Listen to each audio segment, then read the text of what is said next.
After a day at sea, this boat is back with a few kilos of oysters. For this farmer, it's not a big catch, but it's still a first step towards recovery 2 years after the oil spill. I used to go out there and have that big 60-foot boat, and we used to go and dredge and catch our oysters, but the land is not producing oysters no more. Jules Melancon claims he lost 7 million euros as a result of this oil spill. Since then, he's been trying by all means to start harvesting again. With the help of this University of Louisiana student, he has raised oysters in tanks. When you put these in here, they were about that big.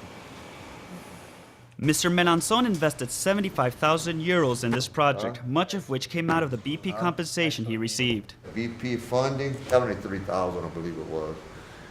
And since then, they never gave us anything. That little bit of money they gave me, that's just enough to pay my bills for at least 1 year. But my future's gone. In Louisiana, 100,000 people are filing for a BP oil spill compensation. Some for economic damages, others for physical ones. Kendra Arneson expects to receive compensation for health effects. In 2010, she was a volunteer with a cleaning crew. Since then, toxic substances have been found in her blood. All the way from front to back. She's got some of those chemicals that elevated. Ethylbenzene and toluene. I was tired, it didn't feel good, throwing up, headache, my stomach hurt all the time. I lost 33 pounds in 6 weeks.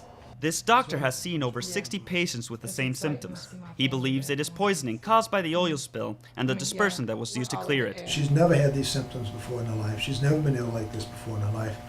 She had the same symptoms that her neighbors and friends and relatives that did the same work. Kendra is asking for 750,000 euros. At BP's regional headquarters, the head of communications denies any link between the health issues and the spill. The peer-reviewed science that we showed says that the chemicals we used were safe and they were tested before we used them, obviously. They were dispersed under the Coast Guard's direction and under scientific direction. Until now, BP has not awarded compensation based on health claims, but the oil company has already spent more than 5 billion euros in economic compensation money.